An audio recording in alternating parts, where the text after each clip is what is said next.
Box breathing काफ़ी चल रहा है आजकल। I am against box breathing. Navy SEALs do box breathing. Navy SEALs do 4-6-7 breathing. 4 low, 6 hold करो, 7 छोड़ो. Navy SEALs जिस तरह का ट्रेनिंग करते हैं वो पहले करो ना. Internal retention and external retention. सांस अंदर है और होल्ड की है और सांस छोड़ी है और होल्ड की है. लेकिन हमने कन्वीनियंटली उतना ही उठाया है. बाकी हम बैठे 9 घंटा एसी में. बाकी पॉस्चर ऐसा हो चुका है हमारा. एंड इमेजिन कीजिए ये breath retention coupled with incorrect breathing, deadly combination. तो बिल्कुल बॉक्स ब्रीदिंग मत कीजिए. हमारा लंग्स कंस्ट्रिक्ट हो जाते हैं क्योंकि हम बैठना ज़्यादा शुरू किया है हमने. कुछ भी चीज़ को योगा जोड़ो और वो बिकेगा. The problem is in the marketing. Yoga शास्त्र का इंसल्ट है. Face yoga, beer yoga, cat yoga, dog yoga, wine yoga. ये मेरे लिए ट्रिगर पॉइंट्स हैं. पिलाटे वाली क्लास में जाऊँ, जिम करूँ, क्या करूँ?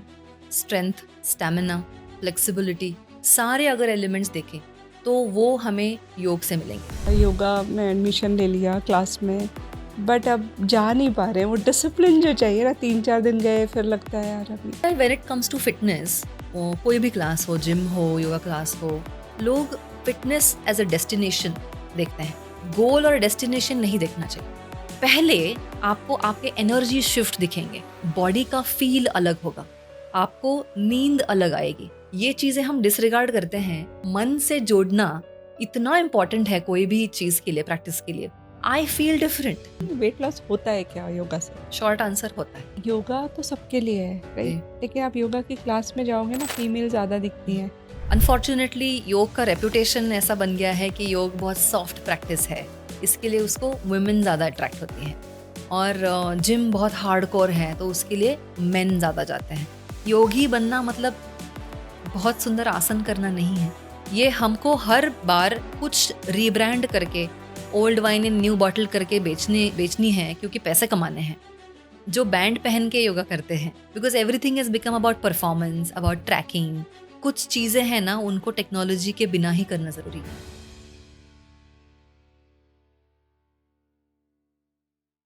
मेरे क्वेश्चंस जो आज हैं वो बिगनर लेवल के भी हैं और एडवांस लेवल के भी हैं, क्योंकि जो भी ऑडियंस है जो वाले क्वेश्चंस जो होते हैं तो Yeah. वहाँ पर अटके हुए हैं. हाँ. क्वेश्चन कई लोगों के ये है कि मैं स्टार्ट कैसे करूँ, है ना? उससे भी पहले योगा करूँ, पिलाटे वाली क्लास में जाऊँ, जिम करूँ, या फिर क्या करूँ? I would suggest you can start somewhere. You can start anywhere. It's important to do. बहुत बार सिर्फ हम डेस्टिनेशन के ही बारे में सोचते हुए अटक जाते हैं, जर्नी शुरू करनी ही रह जाती है. सो मेरी ये सलाह रहेगी कि आपकी पसंद की जो चीज़, तो हर एक का एक नेचर होता है, हर एक की एक फितरत होती है, या हर एक का एक एलिमेंट होता है जिससे अलाइंड हमें प्रैक्टिसेस या फिर फिटनेस रेजीम ढूंढना ज़रूरी है. मैं ये नहीं कह रही हूँ कि योग और इन सब का डायरेक्टली कंपैरिजन मैं नहीं कर रही हूँ. लेकिन अभी ऐसी धारणा हो चुकी है कि जिम को ऑप्शन है योगा का, योगा को ऑप्शन है ज़ुम्बा का, ज़ुम्बा को ऑप्शन है पिलाटेस का. तो ऐसे नहीं है एक्चुअली. अगर सिर्फ फिज़िकल एलिमेंट के बारे में देखें, सिर्फ फिज़िकल फिटनेस के एलिमेंट के बारे में अगर देखें सिर्फ, तो ये कंपैरिजन जो हो रही है, वो बिकॉज़ ऑफ दैट हो रही है. लेकिन हम अगर थोड़ा ज़ूम आउट करें और इन टोटैलिटी देखें कि हर प्रैक्टिस कर क्या रही है, तो हमें पता चलेगा कि योग ये कितना ज़्यादा होल पर्सन को एड्रेस करता है, ना कि सिर्फ पार्ट्स को, या ना कि सिर्फ मसल्स को, या आज बैक का योगा किया, कल बाइसेप का योगा किया, ऐसे नहीं है. तो शुरुआत में आप वहाँ से शुरू करो जहाँ आपका दिल लगे, जहाँ पे आपका मन लगे. And slowly as you start understanding yourself, you will choose the right thing, what is right for you, and what is going to help you grow in any direction. और योगा को ना कंसिडर किया जाता है कि ये इससे आपकी फ्लेक्सिबिलिटी बढ़ेगी, लेकिन अगर आपको मसल बढ़ाने हैं तो जिम ही जाना पड़ेगा. कितना सही है स्टेटमेंट? ऑब्वियसली योग क्लास में ऐसे कोई बल्कअप होने के लिए तो आता नहीं है, क्योंकि वो इंटेंशन ही नहीं होता है. वो सोच लेके कोई आता ही नहीं है. बट फिटनेस के अगर सारे एलिमेंट्स देखें, strength, stamina, flexibility, agility, mobility, balance, सारे अगर एलिमेंट्स देखें, तो वो हमें योग से मिलेंगे। बट हैविंग सेड दैट, ऐसे कुछ योगासन हैं जिससे मसल ट्रेनिंग होता है, जिससे स्ट्रेंथनिंग होता है। जिम में ऑब्वियसली हम आउटसाइड वेट्स उठाते हैं, बट योग में हम क्या करते हैं, हम हमारा बॉडी वेट से लेके, मतलब इफ आई वे 50 केजीज, तो मैं 50 किलो के साथ खेल रही हूँ।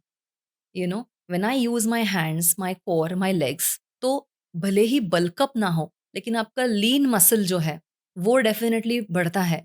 अगर कंपेयर ही किया जाए तो मैं अभी जितने साल से योग प्रैक्टिस, आसन प्रैक्टिस कर रही हूँ, तो कितने सारे मेरे जिम जाने वाले दोस्त हैं या फिर स्टूडेंट्स हैं, तो definitely I am able to do a few things way better than the people who go to the gym. But again I am not comparing, I am just saying कि ऐसे मसल्स एक्टिवेट होते हैं, ऐसे muscles stabilize होते हैं, you are able to actually use your body and hold your body in a way, वो जो control आता है बॉडी पर, वो योगासन से आता है।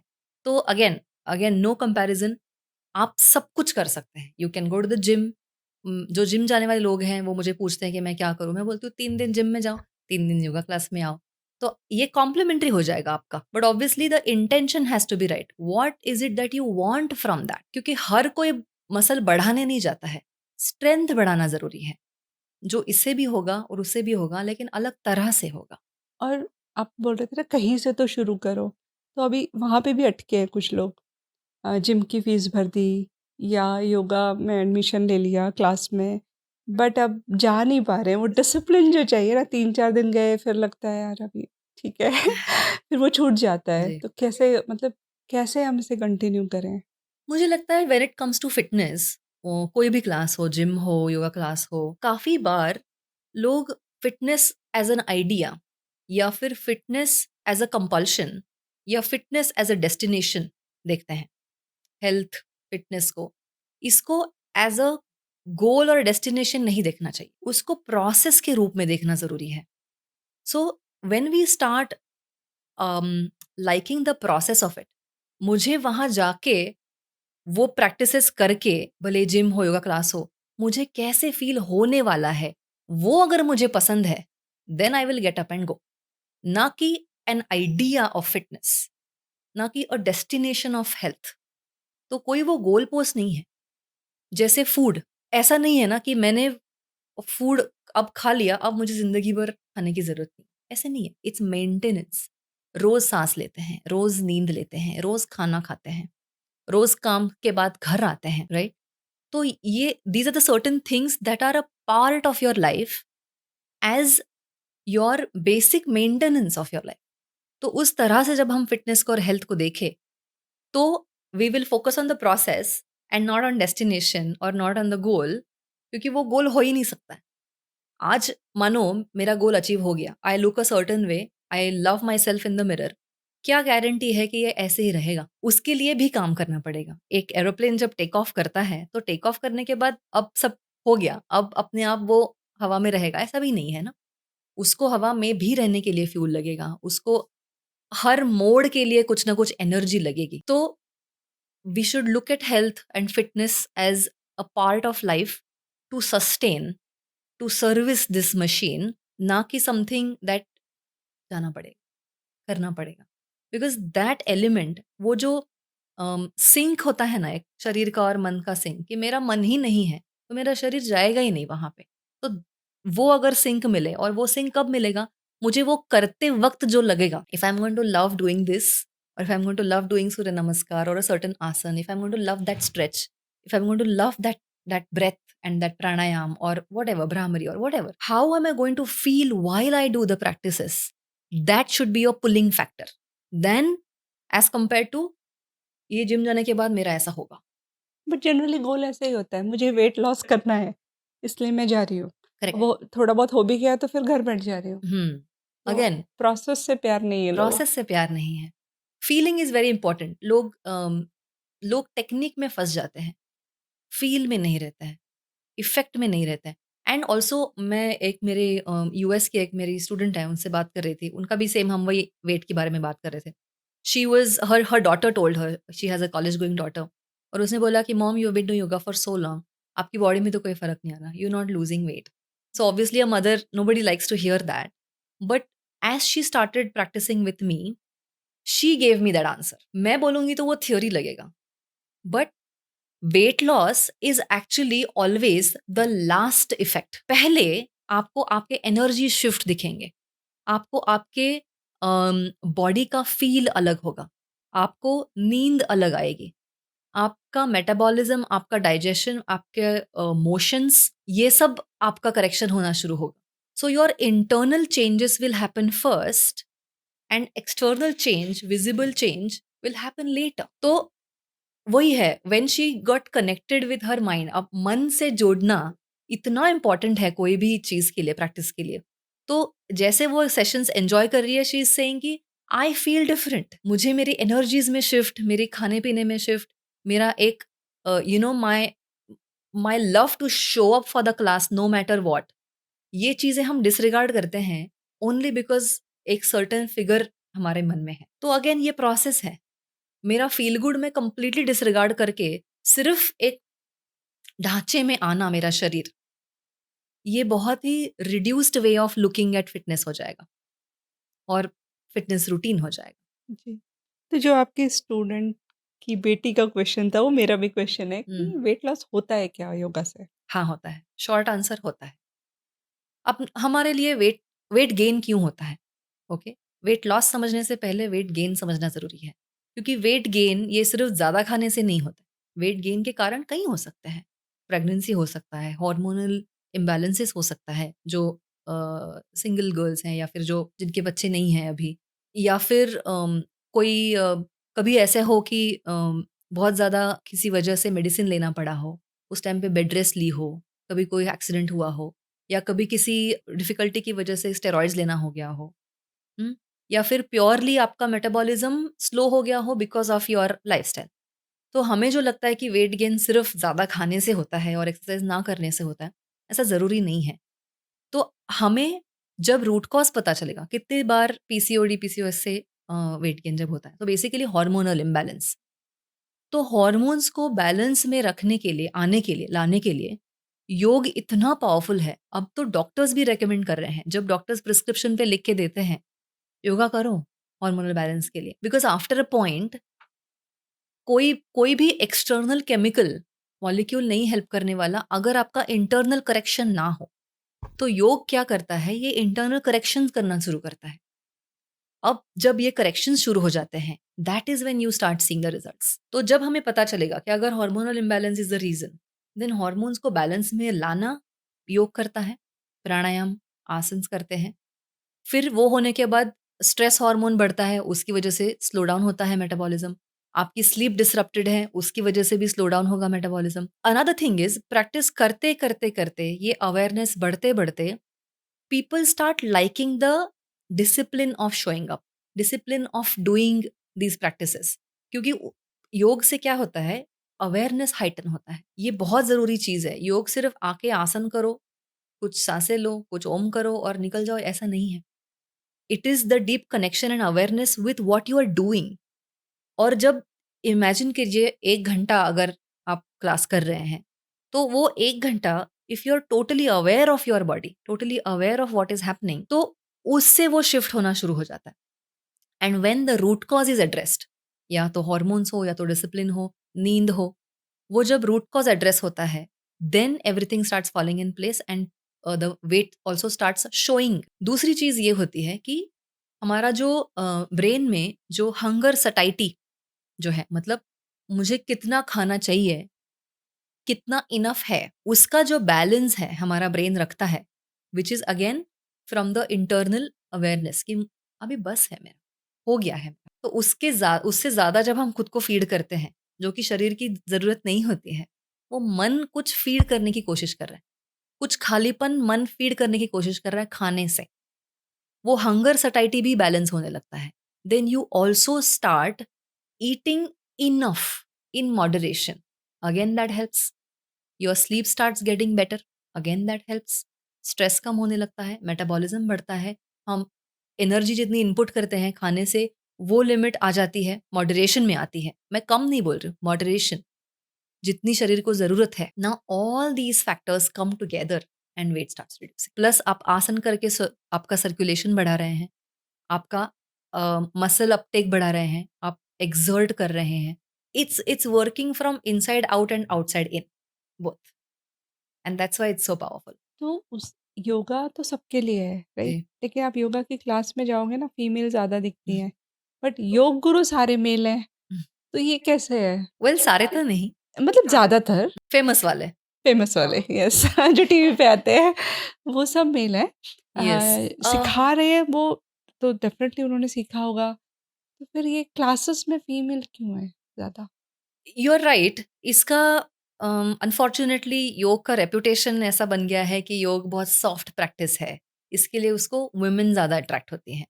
और जिम बहुत हार्डकोर है तो उसके लिए मेन ज़्यादा जाते हैं। ये रेपुटेशन हुआ है, ये सच्चाई नहीं है। अल्टीमेटली हम कर क्या रहे हैं?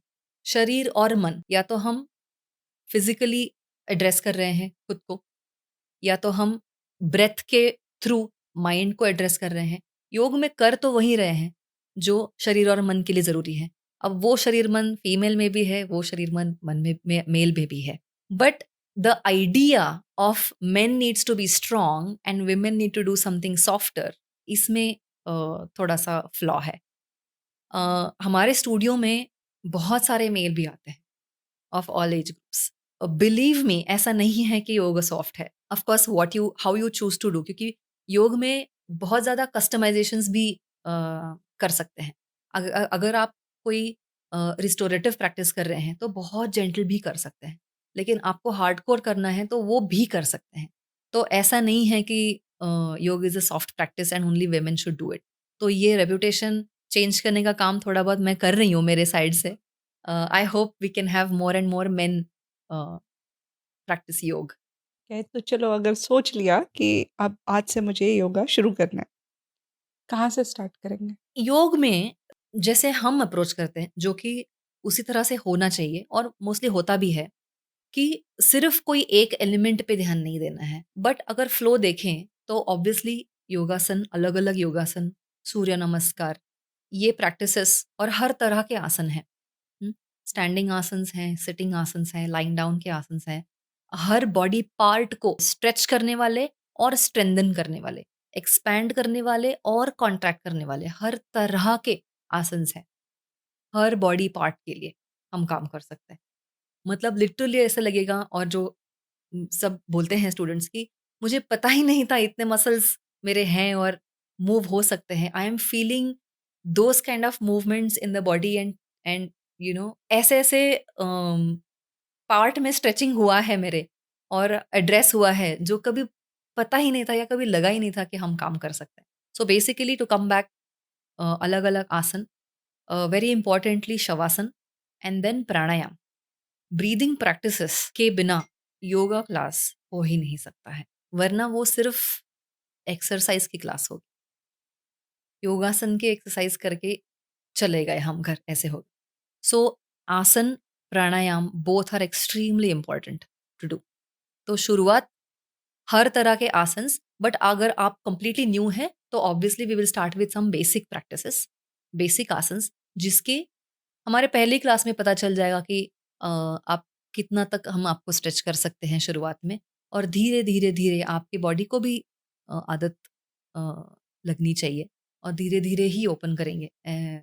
सडनली करेंगे तो ऑब्वियसली एक एक प्रोसेस फॉलो करना ज़रूरी है। योग से सोरनेस नहीं होता है, जैसे जिम में सोरनेस होता है, वैसे योगा से सोरनेस नहीं होता है। That's another thing with yoga practice. और जो क्लास होती है, जनरली मतलब ऐसे मैंने सुना है कि उसमें तीनों चीज़ होती हैं, जैसे प्राणायाम हो गया, फिर आसनास हो गए और फिर मेडिटेशन। ये तीनों एक ही क्लास में होता है या अलग-अलग होता है? हम तो एक ही करते हैं। एक ही साथ जी, तीनों? Because see every previous step helps the next step. Asanas बनाए ही इसके लिए गए थे ताकि आप बैठ सको। योगासन बनाए ही इसलिए गए थे ताकि आपकी ध्यान साधना सही तरह से हो। सही तरह से मतलब क्या? अगर बॉडी स्टेबल है तो ही बैठ पाएँगे। बॉडी के बाद माइंड स्टेबल हो जाएगा तो ही हम मेडिटेट कर पाएँगे। तो एवरी प्रीवियस स्टेप आसन हेल्प करेंगे प्राणायाम करने के लिए, प्राणायाम हेल्प करेगा मेडिटेशन के लिए। तो शरीर, सांस के थ्रू मन, and then in meditation neither body nor mind. तो हमको जो जो हम ट्रांसेंडेंस बोलते हैं या शरीर मन के परे बोलते हैं, मतलब ये सुनने में थोड़ा मिस्टिकल लगता है, लेकिन बेसिकली मेडिटेशन में करना क्या है? ऐसा नहीं कि मेडिटेशन में बैठे थॉट्स को देखो। आजकल बहुत हाँ, सारे हाँ। मेडिटेशन के टाइप्स निकले हैं, तो ये टाइप वगैरह कुछ नहीं है। जो है वो अलग अलग मार्ग है, सिर्फ मन को तैयार करने के लिए। आपका कॉन्सेंट्रेशन, सी एकाग्रता is the first step for meditation. शरीर का एक जगह पे स्थिर बैठना और मन का एक जगह पे स्थिर बैठना, इन दोनों को आसन और प्राणायाम हेल्प करते हैं। ओके, ये दोनों के बिना मेडिटेशन नहीं होगा। ये दोनों के बिना मेडिटेशन नहीं होगा, will be correct for the people who are absolute beginners. But अगर आप मेडिटेशन रेगुलरली करने वाले हो, तो आपको पता है कि ये थोड़ा सा शॉर्टर वे में वहां कैसे जाए। सो बेसिकली बॉडी में से आलस निकालना है, बॉडी को थोड़ा सा ओपन करना है ताकि वो बैठ पाए, इरेक्ट बैठ पाए। थोड़ी देर सांसों पर ध्यान रखे, थोड़े डीप ब्रेथ्स करके, क्योंकि ब्रिज है सांस, शरीर और मन का के बीच का ब्रिज है। तो ब्रेथ के थ्रू हम माइंड को जो विचार चालू हैं या जो भी फ्लक्चुएशंस हैं, रेस्टलेसनेस है, उसको, उसकी इंटेंसिटी और फ्रीक्वेंसी हम क्षीण करते हैं। मतलब क्या करते हैं, उसको वीक करते हैं। वो जो कांस्टेंट डेंस थॉट्स हैं, उसकी डेंसिटी कम करते हैं, उसकी फ्रीक्वेंसी कम करते हैं। और वो जो थॉट्स के बीच के छोटे छोटे पॉकेट्स मिलते हैं, जो पॉज मिलता है, उसको बढ़ाने का काम then you start doing slowly through meditation. तो जो एब्सोल्यूट बिगिनर्स हैं फॉर योग, आसन, प्राणायाम, मेडिटेशन, उनके लिए ये थोड़ा प्रोसेस से जाना ज़रूरी है, जो कि हठ योग में कहा गया है। ये हठ योग है, आसन, प्राणायाम हठ योग में लिखे हुए हैं, हठ योग शास्त्र में। तो थोड़ा बहुत भी करेंगे, and then slowly as you start doing more meditation regularly, every single day, भले ही मैं 15 मिनट बैठूँ, लेकिन फिर आपको पूरा 1 घंटा आसन प्राणायाम करके ही मेडिटेट करना ज़रूरी नहीं है। आप रेगुलर मेडिटेशन करने के लिए जब जाओगे, उस टाइम पे you know what works. You know कि आपके लेग्स, आप चौकड़ी मार के जब बैठते हैं क्रॉस लेग्स में, तो वो स्टेबल, पीठ स्टेबल और ब्रेथ थोड़ा-सा free, and then you can quickly go towards meditation. तो ये अगेन डिपेंड होगा कि आप कहाँ हैं, बट एब्सोल्यूट बिगिनर के लिए I would suggest body, breath, mind and nothingness. और 1 वीक में कितने दिन करें और कितने टाइम के लिए करें? मतलब 1 घंटा करें या ये बहुत आई बड़ा मीन अगर आप क्वेश्चन है। क्लास जा रहे हो तो आप 1 घंटा कमिट ही कर रहे हो। Okay. Which I would say कि ज़रूरी क्यों होता है? क्योंकि स्ट्रक्चर्ड प्रैक्टिस होती है। उस क्लास में एक स्ट्रक्चर फ़ॉलो होता है। हम घर पे जब करते हैं तब या तो हर आसन याद नहीं आता है, या फिर सही सीक्वेंस नहीं आता समझ कभी-कभी, या कभी-कभी शॉर्टकट मारते हैं। कभी कोई आवाज़ चल रही है तो आजू-बाजू के हमारे कंडीशनिंग जो है घर की, उसमें हम थोड़ा बह जाते हैं। तो पूरा फ़ोकस नहीं हो पाता। लेकिन आप जब आप एक न्यूट्रल जगह जाते हैं, कोई क्लास जाते हैं, वहाँ पे आपका एसोसिएशन बिल्कुल भी नहीं है कुछ भी। आपकी फ़ैमिलियरिटी नहीं है घर की, बर्तन की आवाज़, किसी की बात चल रही है फ़ोन पे, कहीं टीवी चल रहा है, नन ऑफ दैट। तो आप खुद के साथ एक अलग तरह से कनेक्ट करते हो, जब आप न्यूट्रल जगह जाते हो, एंड दैट हेल्प्स। क्लास जा रहे हो तो 1 घंटा कमिट ही हो जाएगा आपका, और स्ट्रक्चर्ड वे में क्लास होगा। आपको डिसिप्लिन्ड वे में सामने बैठ के करना ही पड़ेगा। फिर कभी-कभी कुछ सवाल हैं तो पूछ सकते हैं। लेकिन आप अगर सेल्फ प्रैक्टिस कर रहे हैं, तो मैं कहूँगी मिनिमम 30 मिनट्स तो निकालिए। क्योंकि पहला कुछ टाइम तो सिर्फ़ खुद को ढूँढने में ही निकल जाता है। फिर उसके बाद थोड़ी बहुत प्रैक्टिस शुरू होती है। फिर उसके बाद उसमें मन लगता है और फिर उसमें मज़ा आने लगता है। तो थोड़ा तो टाइम देना पड़ेगा उसके लिए। और ऑनलाइन चलेगा? Online classes?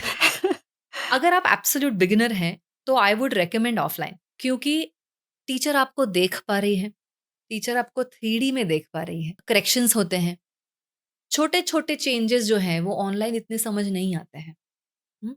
काफ़ी बार कुछ एडजस्टमेंट करना पड़े, हम ज़्यादा टच नहीं करते हैं हमारे स्टूडियो में, लेकिन अगर करना पड़े थोड़ा अलाइनमेंट के लिए, तो वो टीचर कैन हेल्प यू।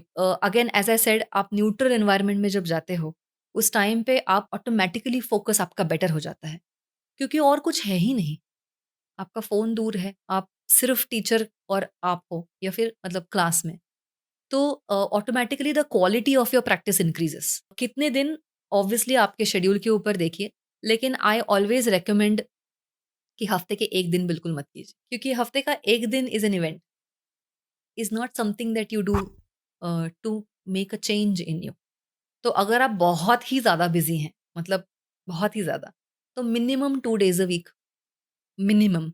लेकिन आप अगर एक रेगुलैरिटी ला सकते हो आपके शेड्यूल में, alternate days will be a good start, I would suggest कि 1 दिन किया। ऐसे भी लोग हैं जो रोज़ आते हैं, उनका शेड्यूल फिक्स रहता है कि वो उतना टाइम खुद के लिए निकालते ही हैं। कुछ लोग जैसे मैंने कुछ टाइम पहले कहा था अल्टरनेटली करते हैं, अल्टरनेट डेज़ एक क्लास कर लिया, अल्टरनेट डेज़ कुछ और पसंदीदा चीज़ कर ली, जैसे कोई स्पोर्ट हो या स्विमिंग है। स्विमिंग हो, जो भी है। So it really depends on what you can sustain, कौन-सी फ्रीक्वेंसी आप सस्टेन कर पाओगे। वो ओवर कमिट ना करके, वो 1 साल की फ़ी भर दी और फिर बाद में गए नहीं, वैसे ओवर कमिट नहीं करना है हमको। तो alternate days is a good start I would suggest, but आप बहुत ही बिज़ी हैं तो 2 दिन, but alternates will be a good start, 3 days a week will be good. And आप ना ब्रीदिंग के बारे में बोल रहे थे शुरू में। सो एक रिसर्च है जिसमें ये फाइंड आउट हुआ है कि 95% लोग जो ब्रीथ कर रहे हैं वो गलत तरीके से कर रहे हैं। यस। अगर हम गलत तरीके से कर रहे हैं तो ज़िंदा कैसे हैं? पहला क्वेश्चन। और राइट ब्रीथिंग क्या होती है? जी, कि ब्रीथ तो कर ही रहे हैं, साँस आ रही है, ऑक्सीजन तो मिल ही रहा है हमारे शरीर को। करेक्ट। बट डिसऑर्डर्स भी तो बढ़ रहे हैं, स्ट्रेस भी तो बढ़ रहा है, नींद के भी प्रॉब्लम्स हो रहे हैं। आज हम खुश भी नहीं हैं, समाधान नहीं है ज़िंदगी में। रिलेशनशिप्स में खुद के साथ की रिलेशनशिप, सबके साथ की रिलेशनशिप, अलाइनमेंट, मैल एडजस्टमेंट, एंग्ज़ायटी बढ़ रही है। तो ये भी तो देखना ज़रूरी है कि क्वालिटी ऑफ लाइफ़ क्या है? क्वालिटी ऑफ हेल्थ क्या है? तो ज़िंदा ये रहना इज़ सब नॉट इनफ। कनेक्टेड है क्या हमारी ब्रीथिंग से? Definitely, okay. डेफ़िनिटली। तो पहले ज़माने में लोग सही ब्रीथ करते थे, अब गलत कर रहे हैं हम। आई मीन जितना, so let me tell you कि गलत ब्रीथ या फिर इनकरेक्ट ब्रीदिंग यस, मतलब यस। क्या? फर्स्टली हमारा ब्रीदिंग शैलो हो रहा है, नंबर 1। ओके? मतलब हमारे लंग का बहुत छोटा पार्ट हम यूज़ कर रहे हैं ब्रीदिंग के लिए। हुँ? अगर हम प्योरली नंबर्स देखें तो हमारे लंग्स की पूरी एक्सपैंड, जब पूरे हमारे लंग्स एक्सपैंडेड होते हैं तो उसकी कैपेसिटी होती है 6 लीटर हवा धारण करने की। ओके? लेकिन हम जो नॉर्मल अभी ब्रीदिंग कर रहे हैं, वो सिर्फ़ 500 एमएल है। तो योगिक ब्रीदिंग प्रैक्टिसेस मतलब प्राणायाम क्या करता है, ये हमने कोविड में बहुत सुना है ना, लंग एक्सपेंशन, लंग वॉल्यूम, ये सब उस टाइम पे क्यों हुआ? क्योंकि लंग के जो डोरमेंट एरियाज़ हैं, जहाँ तक वेंटिलेशन पहुँच नहीं रहा है, जहाँ, क्योंकि वेंटिलेशन ज़्यादा ठीक से पहुँच नहीं रहा है, वहाँ पे इन्फेक्शंस हो सकते हैं। वो लंग के जो एयर सैक्स है, वहाँ पे वहाँ की फ्लेक्सिबिलिटी कम होती है, राइट? तो हमें ये पता नहीं चलता है इंटरनली हमारे बॉडी में पाइल अप होता है कौन-सी चीज़ें, और एक टाइम पे अभी, पहले कैसे डिसऑर्डर्स, हेल्थ डिसऑर्डर्स 50-60s में आते थे। अगर हम कंपेयर करें, आपने बोला कि पहले के ज़माने में कैसे होता था। तो अगर हम देखें तो ब्लड प्रेशर, डायबिटीज़ कब होता था? ऐज के बाद। काफ़ी टाइम के बाद होता था। लेकिन अब तो बहुत जल्दी 30s-40s में होने लगा है। तो वो क्यों होने लगा है? It's because of the high, of course life has become very busy and traffic has increased, workload has increased, competition बहुत बढ़ गई है, सैचुरेशन बहुत हो गया है, अपॉर्च्युनिटीज़, और मतलब सारा कैलकुलेशन ही बिगड़ रहा है। उसकी वजह से एक-दूसरे को टाइम नहीं दे पा रहे हैं, यू नो, रिलेशनशिप्स, फ्रेंडशिप्स, मन की बात कहना, खुल के जीना, ये सब बहुत ज़्यादा अम, क्या बोलते हैं, एक एक ढाँचे में बैठ गया है लाइफ़। थोड़ा उसमें there is no room in life now, right? जो कि पहले होती थी, क्योंकि इंटरनेट भी नहीं था उस टाइम पे। कॉन्स्टेंटली हम समय को भर नहीं रहे थे। अभी हम कॉन्स्टेंटली भरते हैं समय को। थोड़ा भी मिलता है, कुछ रील देख लिया। थोड़ा मिलता है, कुछ पॉडकास्ट सुन लिया। ड्राइव कर रहे हैं, ड्राइविंग का आनंद नहीं ले रहे हैं, कुछ तो लेट्स टेक नॉलेज। हमको लगता है हाइपर प्रोडक्टिव रहना इज़ अ गुड थिंग। हुँ? बट इसका इफ़ेक्ट हम पर क्या हो रहा है? We are constantly flooded with information, with expectations. तो to come back, upper chest breathing, shallow breathing मतलब ऊपर के ऊपर साँस लेना। क्लैविक्युलर ब्रीथिंग और अपर चेस्ट ब्रीथिंग होना is one of the things that is going incorrect. With us. इसकी वजह से क्या हो रहा है, डायफ्राम यूज़ नहीं होता है। हमारा ब्रीदिंग सही कैसे होना चाहिए, अगर इनकरेक्ट हो रहा है तो सही कैसे करें, तो बच्चे को देखना चाहिए। जैसे एक बच्चा अगर हम देखें तो बेली ब्रीदिंग करता है। बच्चा पेट से साँस लेता है और पेट से छोड़ता है, उसको बिना सिखाए। हुँ?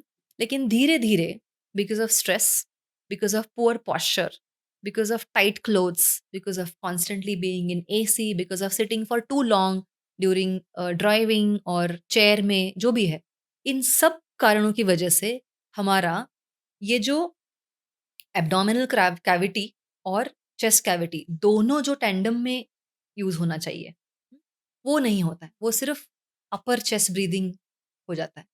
हमारा लंग्स कंस्ट्रिक्ट हो जाते हैं क्योंकि हम बैठना ज़्यादा शुरू किया है हमने। हुँ, पहले इतना बैठना नहीं होता था। पहले के जॉब्स अलग थे, पहले मूवमेंट ज़्यादा थी। तो इन सब कारणों की वजह से हमारा एब्डोमिनल ब्रीथिंग या बेली ब्रीथिंग जो है, वो ऑलमोस्ट बंद ही हो गया है।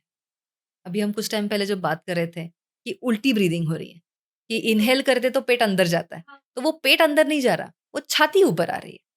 इसका मतलब अपर चेस्ट ब्रीदिंग हो रहा है। कितनी बार ऐसे लोगों को लगता है कि मैं सांस ले रही हूँ, लेकिन कम पड़ रहा है। आई एम नॉट फीलिंग कि इट्स इनफ। क्योंकि मसल्स आर टायर्ड, और उसके लिए हमारे पास जो आसन्स हैं, आसन से क्या होता है, हम चेस्ट एक्सपैंड करते हैं। हर तरह का बेंडिंग है, उसकी वजह से चेस्ट मसल्स, बैक मसल्स जो सप्पल होते हैं, जो फ्लेक्सिबल होते हैं, सर्कुलेशन बढ़ता है और उसका एक्सपेंशन सही तरह से होता है। उसकी वजह से ब्रीदिंग बेटर, जैसे मैंने कहा था, आसन विल हेल्प प्राणायाम, प्राणायाम विल हेल्प मेडिटेशन। तो ये quality of your previous practice will help the quality of your next practice.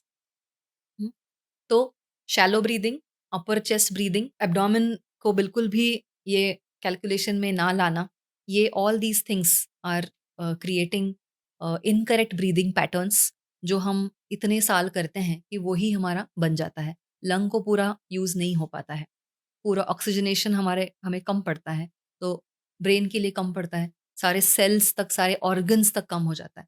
तो जितना ज़्यादा हम ऑक्सीजन बढ़ाएँ करेक्ट ब्रीदिंग करके, जो कि प्राणायाम में होता है। बट प्राणायाम के पहले ब्रेथ करेक्शन, जो कि मैं आपको कह रही थी मेरे प्राणायाम के वर्कशॉप्स में, ब्रेथ करेक्शन ये मैं सबसे पहली स्टेप मानती हूँ प्राणायाम के पहले। स्टेप 0 इज़ ब्रेथ करेक्शन, क्योंकि यही इनकरेक्ट पैटर्न्स से हम प्राणायाम करते रहें, तो वो प्राणायाम भी उसी तरह से वही पैटर्न रिपीट करेगा। तो it's important to reverse this, और वो रिवर्स कैसे होगा? आप बैक पे लेट जाइए, पूरा शरीर को शिथिल कीजिए, लूज़न अप कीजिए ट्रूली, जैसे शवासन में करते हैं। एक हाथ पेट पर रखिए, एक हाथ छाती पर। अब ब्रीदिंग को सिर्फ़ ऑब्ज़र्व कीजिए। ऑटोमैटिकली पेट धीरे-धीरे ऊपर-नीचे होगा, क्योंकि आपकी चेस्ट स्टेबल हो गई है, बैक रिलैक्स हो गई है। अब इसको ही धीरे-धीरे हमें बढ़ाना है, मतलब एब्डोमिनल ब्रीदिंग करना है। तो थोड़ी-सी लंबी गहरी साँस लेके पेट को फुलाने की और रिलैक्स करने की प्रैक्टिस जब हम करेंगे, जिसे abdominal breathing in lying down position, ये धीरे-धीरे आपका ब्रेथ, ये जो इनकरेक्ट ब्रीदिंग पैटर्न है, ये रिवर्स करेगा। तो ये जो छाती, अपर चेस्ट ब्रीदिंग जो हो रही है ना, उसको रिवर्स करने में मदद होगी। जैसे योग में इन घेरंड संहिता बोला गया है कि हमारे शरीर को घट से कंपेयर किया है। घट मतलब पॉट। उससे हम पानी जब भरते हैं तो पहले नीचे का हिस्सा भरता है, फिर मिडल पोर्शन और फिर ऊपर का। तो साँस लेने की और छोड़ने की बॉटम, मिडल, अप, छोड़ना अप, मिडल, बॉटम। तो ये रिवर्सल जो है वो धीरे-धीरे एब्डोमिनल ब्रीथिंग के प्रैक्टिस से हो। और जो एंग्ज़ायटी, जो constant irritation of the brain, reactivity बढ़ना, नींद, ये all these things will start coming in place. All these things will start getting corrected. और एक बॉक्स ब्रीदिंग काफ़ी चल रहा है आजकल, वो क्या है? इतनी देर साँस लो, फिर रुको, फिर छोड़ो, I mean what is that? I am against box breathing. Problem ये है कि हम प्राणायाम सीख रहे हैं इंटरनेट से। हम प्राणायाम सीख रहे हैं अमेरिका से। क्यों? पता नहीं। क्योंकि हमारा ही वॉइस स्ट्रॉन्ग नहीं है। हमारा ही, जहाँ भारत से आया हुआ योग, हमें अमेरिका से क्यों सीखना पड़ रहा है? वहाँ पे कुछ रिसर्च होता है, वहाँ पे कुछ स्टडी होती है और वो इंटरनेट पे हर जगह पे छा जाती है, और हमारे लोग बोलते हैं, "अरे! बॉक्स ब्रीथिंग करो।" बिल्कुल नहीं करना है। बिकॉज़ बॉक्स ब्रीथिंग में रिटेंशन है।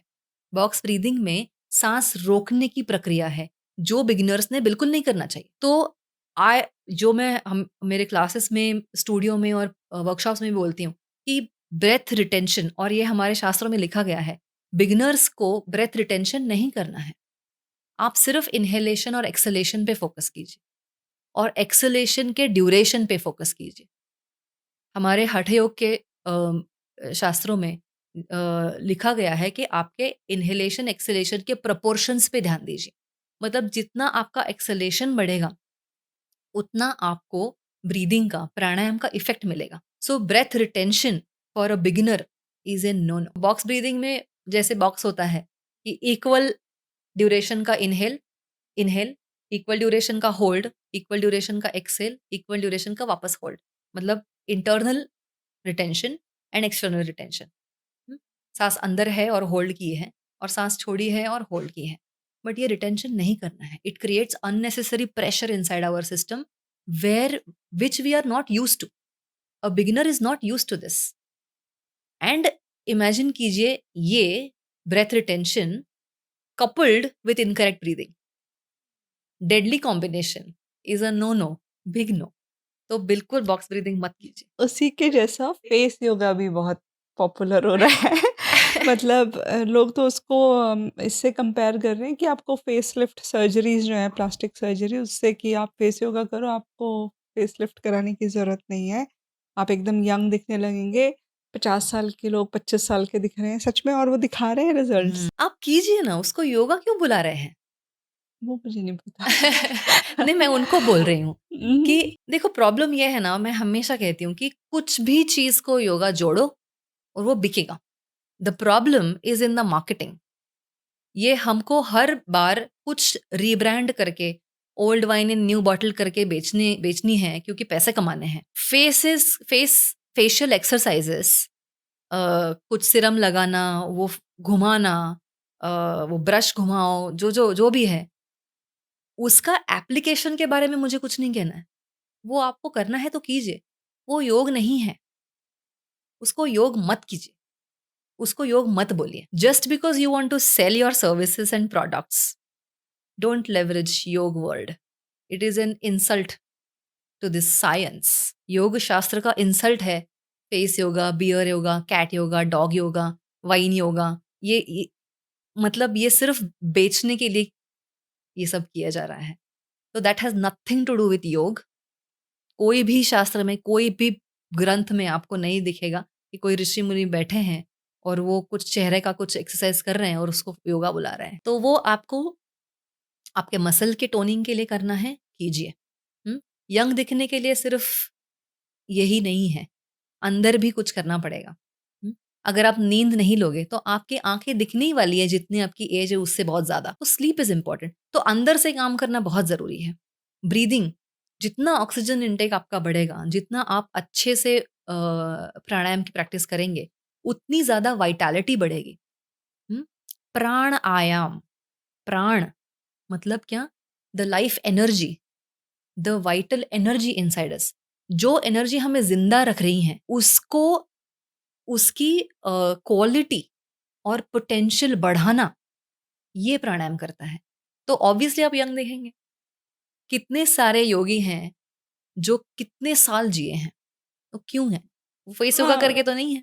शायद वो फेस योगा इसलिए भी कि योग की वजह से लोगों की एज बढ़ी है, मतलब 100 साल से ऊपर जिए हैं लोग। बट वो फेस स्लो योगा से डाउन। नहीं हुआ हाँ है। हाँ, वो तो है, लेकिन आई थिंक वो उसको पैकेज करके बेच रहे हैं। करेक्ट।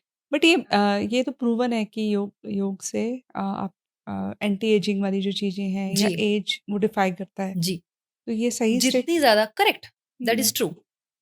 जितना आपका अच्छा सर्कुलेशन होगा, जितना एंड ऑर्गन तक सर्कुलेशन बढ़ेगा, जो आसन से होगा, हुँ?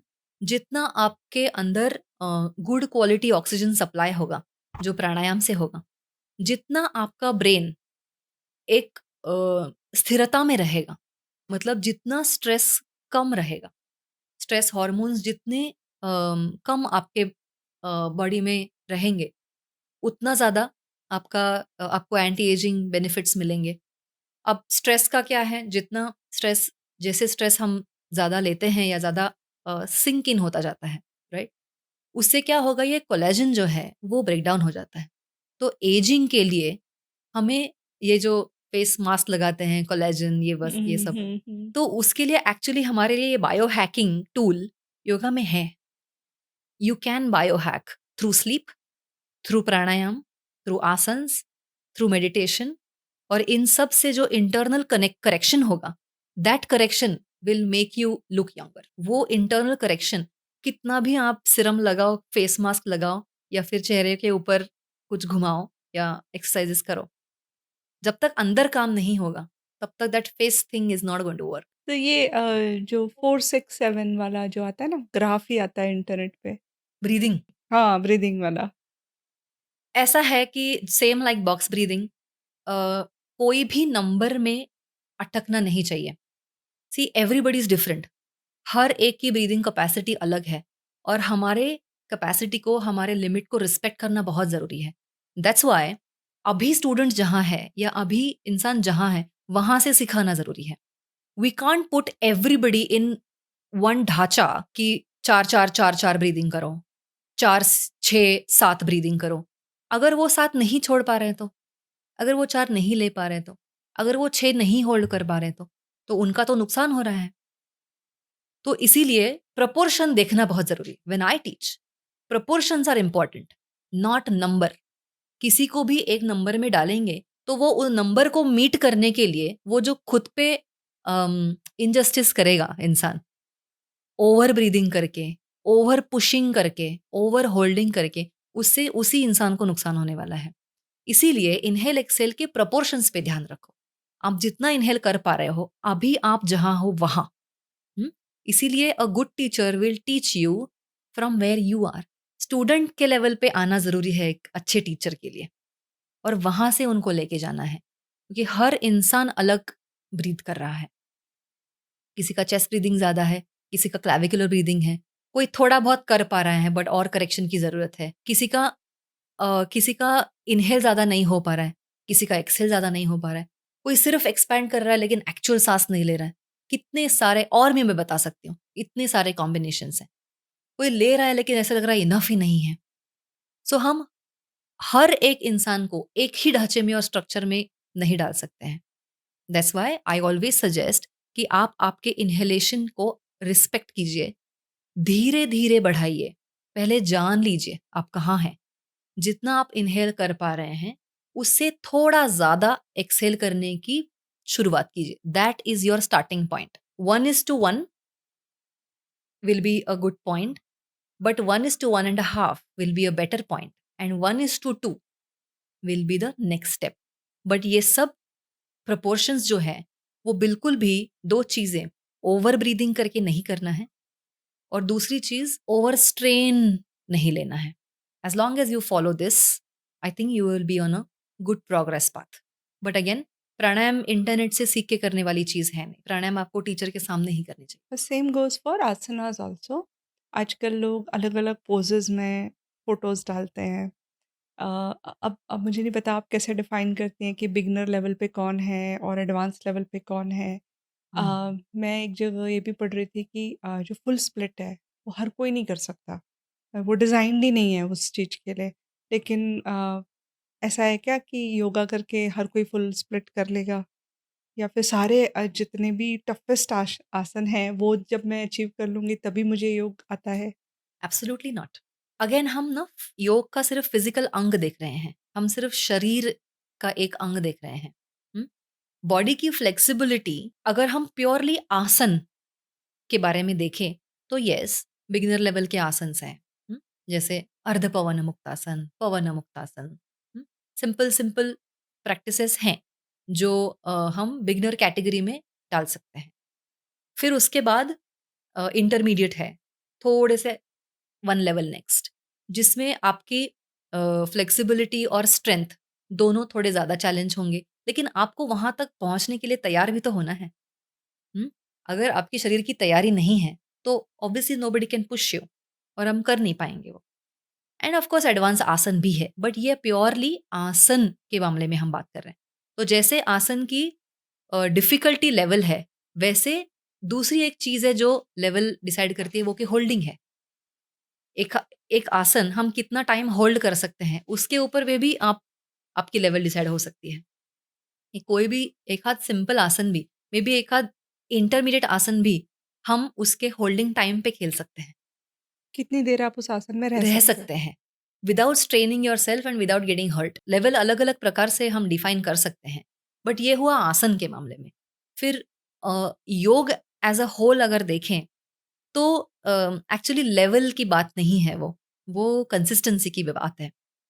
क्योंकि इमेजिन कीजिए कोई बहुत एडवांस आसन कर पा रहा है या कर पा रही है, लेकिन वो अंदर से ट्रबल्ड है, स्ट्रेस बहुत ज़्यादा है, नींद नहीं आ रही है, इंटरपर्सनल रिलेशनशिप्स में तनाव है, एंड ओवरऑल लाइफ अनइंस्पायर्ड लग रहा है, ओवरऑल लाइफ में दिशा नहीं है, तो हम लेवल कैसे डिफाइन करें? फ्लेक्सिबिलिटी की लेवल और योग की लेवल, ये 2 बहुत अलग चीज़ें हैं। Because yog is for the person as a whole, not a measure of your flexibility. तो स्प्लिट कर पा रहे हैं, लेकिन बाकी चीज़ों में कोहेरेंस नहीं है, बाकी लाइफ कट रही है। तो we can't define yog in levels. We can define asan in levels. We can define probably pranayam in levels, but not योग as a whole. Because योग एक whole system है जो whole person पे काम करता है, जो शुरू तो होता है शरीर के लेवल पे, लेकिन एंड होता है शरीर मन के परे जाके। तो कहाँ से लेवल डिफाइन करेंगे हम? आपने ट्रेनिंग की है सेलिब्रिटीज़ की, एथलीट्स की भी और कॉर्पोरेट लीडर्स की भी। क्या डिफ़रेंस है इन तीनों कैटेगरी में जो आप ट्रेन कर रहे हो इन लोगों को? कॉर्पोरेट लीडर्स, सीएक्सओज, एंटरप्रेन्योर्स, फाउंडर्स, उनकी प्रैक्टिसेस, उनके पर्सनल प्रोडक्टिविटी, उनकी नींद, उनका ओवरऑल एक एक स्ट्रक्चर उनके लिए बहुत ज़्यादा ज़रूरी होता है। Because for them consistency of their performance, cognitive performance is extremely high for them. तो उनका ज़्यादा फ़ोकस होता है not on doing something fantastic, but on maintaining the quality of their life, maintaining the quality of their practices, ताकि उनका दिमाग clear रहे। For them that clarity is very important. तो sleep, movement, mental clarity, decision making, ये सब उनके लिए, productivity, ये सब के लिए उनके प्रैक्टिसेस ऑल्टर्ड होते हैं। Celebrities again, it depends on the that particular persons goal, I would say. Mostly mental health for celebrities is very important, क्योंकि उनका जो फील्ड है वो बहुत ज़्यादा एक अलग तरह की कंपटीशन है, अलग तरह के या तो पॉलिटिक्स होंगे, या तो गेम्स होंगे, या तो कुछ प्रेशर्स होंगे आगे जाने के। तो mental health in in celebrities is very high. Physical health तो है ही, because they want to look a certain way, तो वो तो है ही, but mental health I I think they focus on more. And athletes का तो बहुत फोकस्ड ट्रेनिंग रहता है, कंडीशनिंग हो, या फिर मतलब मेंटल कंडीशनिंग हो, फिजिकल ट्रेनिंग हो, मेडिटेशन हो। तो it really depends on what they are looking for. मेरे पास जब एथलीट्स आते हैं कुछ स्पेसिफिक एम लेके, तो उस हिसाब से मैं चेंज करती हूँ मेरे practices. Because athletes fitness training अलग करते हैं, बट वो योग के लिए ज़्यादा मेंटल कंडीशनिंग के लिए योग के पास देखते हैं। योग की तरफ एथलीट्स का देखने का नज़रिया, क्योंकि उनके कोचेस उनको मेंटल कंडीशनिंग के लिए योग करने के लिए कहते हैं। मोर स्टेबिलिटी, क्योंकि उनका फिटनेस का जो ट्रेनिंग है वो अलग होता है। हुँ, तो उसको सपोर्टिव योग होता है। So it really depends on who it is, and then we make the change. Recently Anurag Kashyap ने कहा था कि उन्हें योग की वजह से डिप्रेशन से निकलने में हेल्प हुई। और ये तो बॉलीवुड है, हॉलीवुड में भी बहुत सारे लोग हैं, ओपरा विन्फ्री है, लेडी गागा है, ये लोग प्रैक्टिस करते हैं। जी, और मोस्टली आपने जो कहा कि मेंटल हेल्थ या टुवर्ड्स दैट उनका फोकस रहता है। इवन कॉर्पोरेट लीडर्स जो हैं, आजकल एक स्टडी है कि जब मसल कॉन्ट्रैक्ट होते हैं तो उसके बाद होप मॉलिक्यूल्स रिलीज होते हैं, जिससे है मतलब आपका मेंटल फोकस बढ़ता है, डिसीजन मेकिंग में हेल्प होती है, जो आप बता रहे थे। तो आजकल के जो फाउंडर्स हैं ये ज़्यादा हेल्थ कॉन्शियस हो गए हैं, क्योंकि सब ना मुझे हेल्थ इसमें दिखते हैं, कोई हेल्थ बैंड लगाया है, किसी ने या हेल्थ रिंग पहनी हुई है। So how this trend is changing and mostly towards योग। डेफिनिटली एक्सपोज़र तो बढ़ गया है बिकॉज़ ऑफ इंटरनेट। बहुत अवेयरनेस आ गई है, बहुत ज़्यादा मेरिट लोगों को दिख रहा है योगिक प्रैक्टिसेस में। लेकिन जो बैंड पहन के योगा करते हैं क्योंकि हर चीज़ उनको ट्रैक करनी है, because everything has become about performance, about tracking. Corporate के ये जो लिंगो है ना ये कॉर्पोरेट का, परफॉर्मेंस ट्रैकिंग। तो परफॉर्मेंस ट्रैकिंग हर जगह करना मुझे लगता है ज़रूरी नहीं है। जो कुछ चीज़ें हैं ना, उनको टेक्नोलॉजी के बिना ही करना ज़रूरी है। I am actually against wearing wearable okay, and health doing variables. Yes and doing yoga practice. You can do that for running, you can do that for gym, for other things. But योग ये ऐसी चीज़ है ना, जो जो आपका ध्यान किसी भी वजह से बाहर रखें, वो अवॉइड करना चाहिए। आपका ध्यान अंदर जाना ज़रूरी है, जो कि पॉइंट है योग का। अगर फ्रैगमेंटेड ही रहेगा, अगर आप अगेन यहाँ पे भी परफॉर्मेंस ही ट्रैक कर पा रहे हो, तो फिर आप जुड़ेंगे कब? When will you connect if you are only measuring? So awareness बढ़ गई है, वेरिएबल्स बढ़ गए हैं, it's become a completely different business category. Awareness uh, का फ़ायदा भी है और अवेयरनेस का डिसएडवांटेज भी है कि वो कभी-कभी ओवर भी हो जाता है। Definitely people are more aware of their health because of all the studies that we have access to. बहुत ज़्यादा हम पढ़ रहे हैं और हमको वो सब बायो हैकिंग करना है। डेफिनिटली फाउंडर्स तो they must take care of their health and because they have a lot riding on their shoulders. या and lakhs of women search करती हैं इंटरनेट पे, पहला रीज़न वेट लॉस कैसे होगा योगा से, और सेकंड है कि पीसीओएस पीसीओडी में मैं कौन से आसन करूं हुँ। या प्राणायाम करूं जिससे मुझे ये प्रॉब्लम नहीं हो, क्योंकि ये प्रॉब्लम बहुत ज़्यादा हो गई है। आप क्या सजेस्ट करेंगे? और इसके बाद फिर मैं आपसे और भी डिजीजेस हुँ। के बारे में पूछूंगी कि इसके लिए कौन से प्राणायाम या इसके लिए कौन सा आसन करना चाहिए। तो ब्रीफली। श्योर, तो पीसीओएस बेसिकली क्या है? Hormonal imbalance in the body, right? तो हार्मोनल बैलेंस कहाँ से आएगा? सो 2 चीज़ें ज़रूरी है। एक तो सर्कुलेशन टू रिप्रोडक्टिव ऑर्गन्स। तो जो आसन्स आपका सर्कुलेशन बढ़ाएँगे आपके रिप्रोडक्टिव ऑर्गन्स के लिए, वो हेल्प करेंगे। और दूसरा है प्राणायाम। हार्मोनल इम्बैलेंस को बैलेंस में लाने के लिए pranayama is an extremely important practice. क्योंकि हार्मोन्स का जो विधाता है, हार्मोन्स का जो क्या बोले, एक जो हेडक्वार्टर है, हाइपोथैलेमस, हुँ? उसका बैलेंस, उसका रिदम, उसको रिदम में लाना, ये प्राणायाम करता है। सो जब हाइपोथैलेमिक रिदम क्रिएट होता है, तो जो उसका जो एक ऑर्डर है ना, एक एक हाइपोथैलेमस से आगे जो ऑर्डर सिस्टम सीक्वेंस जो है फॉर हॉर्मोन्स, हुँ, तो वो सही तरह से जाने के लिए और हार्मोनल हमारी बैलेंस टिकी रहने के लिए प्राणायाम करना बहुत ज़रूरी है, because that directly brings the hypothalamic rhythm which is extremely important. हुँ, उससे ही ये सारे जो हम टेस्ट करते हैं, जहाँ पे हमारे हॉर्मोन्स आगे-पीछे दिखते हैं, when you start doing regular pranayama, you can start seeing the results when your hormones start coming back in. हमारे पास कितने सारे पीसीओएस के लोग आते हैं, जो सालों तक मेडिसिन ले रहे हैं। 13 साल मेडिसिन लेने वाली एक लड़की मेरे पास आई थी। No difference, no change. But धीरे-धीरे योगा से पीरियड टाइम पे आना, रेगुलर होना उनका, धीरे-धीरे उसका फिर या फेशियल हेयर होगा, या जो भी जो सिम्पटम्स जो हैं, वो धीरे-धीरे कम होना।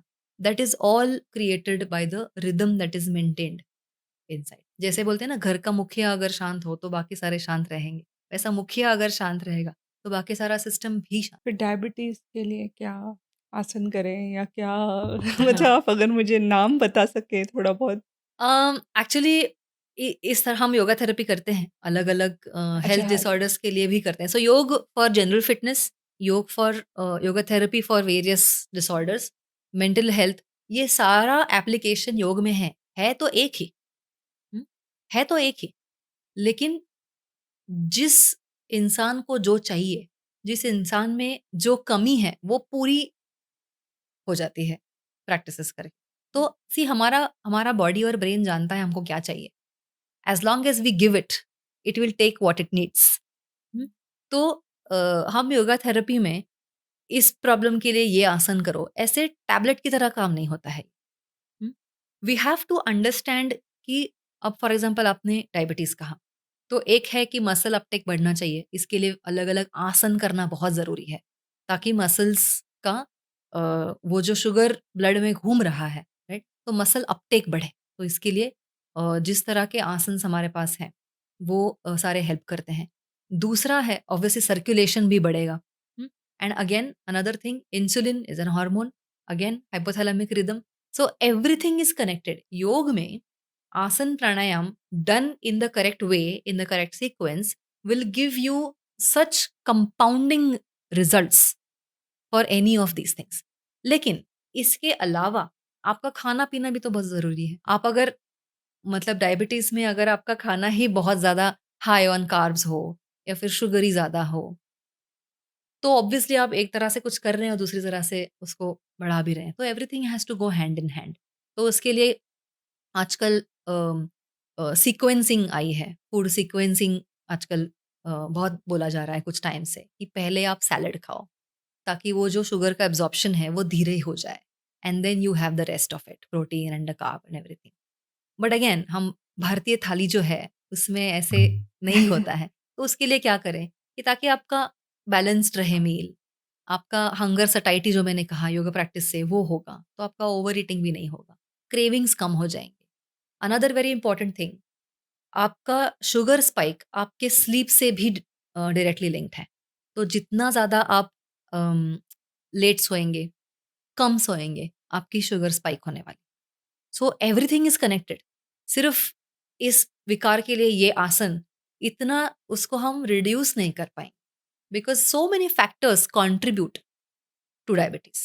इट्स नॉट जस्ट कि शुगर बहुत खा लिया, स्ट्रेस भी है। कितने सारे पतले लोग हैं जिनको जो डायबिटिक या प्री डायबिटिक स्ट्रेस। अगेन प्राणायाम से क्या होगा? स्ट्रेस कम होगा। जितना कॉर्टिसोल कम हम डिसइंटीग्रेट करते रहेंगे, कम रहेगा, उतना all these things will start. तो everything has to go hand in hand.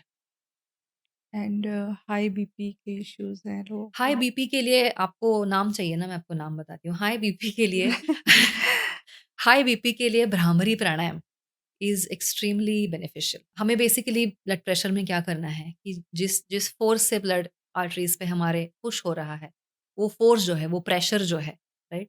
तो हमें हमारे ब्लड वेसल्स डायलेट करने हैं, हमको हमारा मस्कुलर टेंशन कम रखना है, हुँ? हमको हार्ट उसके रिदम में लाना है। तो breathing and circulation both if they are going hand in hand, respiratory system and circulatory system when they are in sync, heart performs in its best best condition. So again breathing in the right manner will help the heart health. So bhramari pranayama सही तरह से, again वो forceful नहीं, over breathing नहीं करना है, बहुत ज़्यादा बहुत लोग इनहेल करते हैं और बहुत खींचते हैं, वो भी नहीं करना है। We have to respect our limit when it comes to breath. Thyroid के लिए भी अगेन हार्मोनल इशू है, correct? So hypothalamic rhythm and of course asanas तो सारे करना बहुत ज़रूरी है उसके लिए, क्योंकि वेट भी बढ़ता है हाइपोथायराइड में। तो अगेन हाइपो है, हाइपर है, उसकी वजह से हमारा प्रैक्टिसेस चेंज होंगे। अगर हाइपो है तो प्रैक्टिसेस बदलेंगे, हाइपर है तो प्रैक्टिसेस बदलेंगे। मतलब अप्रोच बदलेगा, राइट? तो योग में एज़ आई सेड 2+2 डायरेक्टली नहीं होगा। उसका हमें रूट कॉज़ ढूँढना बहुत ज़रूरी है। काफ़ी बार कितना अम, कितना ज़्यादा हम डीप जा चुके हैं किसी प्रॉब्लम में, उससे भी तय होता है कि कितना टाइम लगेगा वापस आने। हुँ।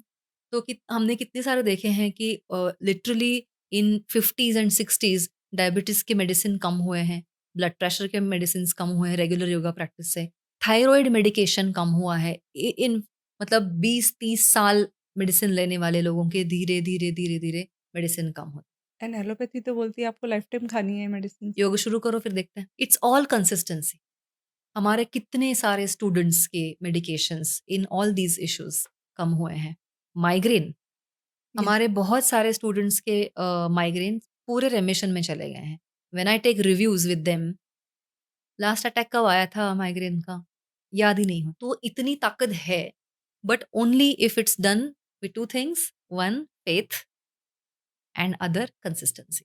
बहुत बार हमारा फेथ ही नहीं होता है, और अब फेथ नहीं होता है तो वहाँ मन जुड़ा नहीं रहता है। और अगर मन से ही कोई चीज़ करेंगे नहीं, मैकेनिकली करेंगे, तब सिर्फ़ कर रहे हैं, आ रहे हैं और जा रहे हैं। ऐसे नहीं।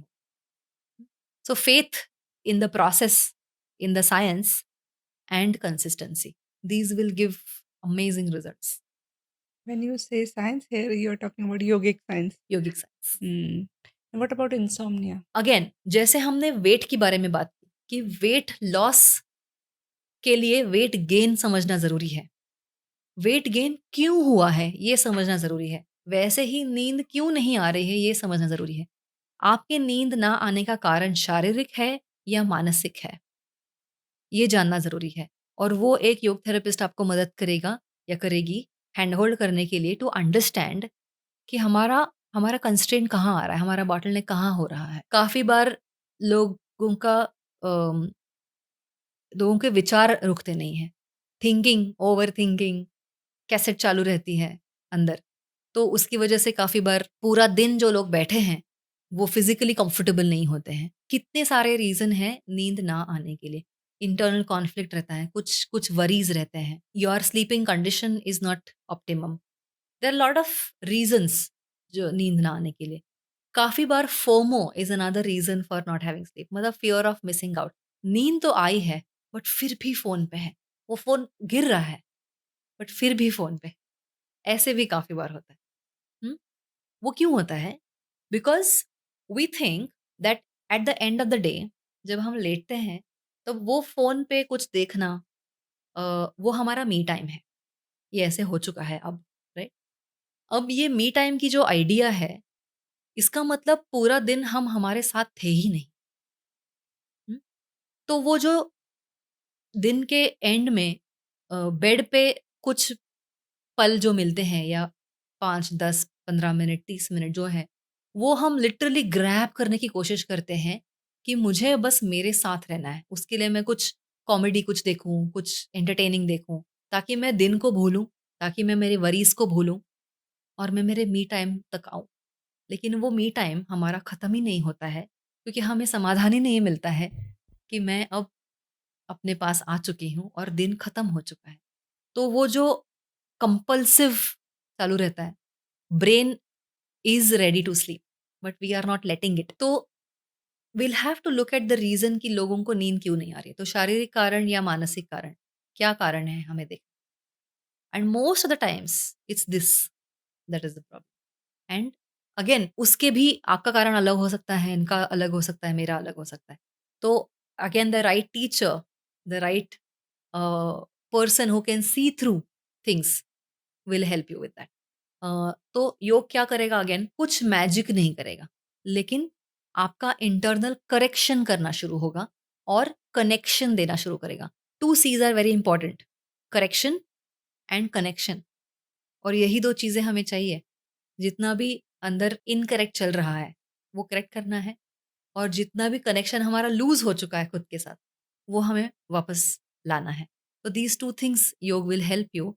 एंड जैसे मैंने अभी एक जगह पे कहा था कि नींद कब आती है?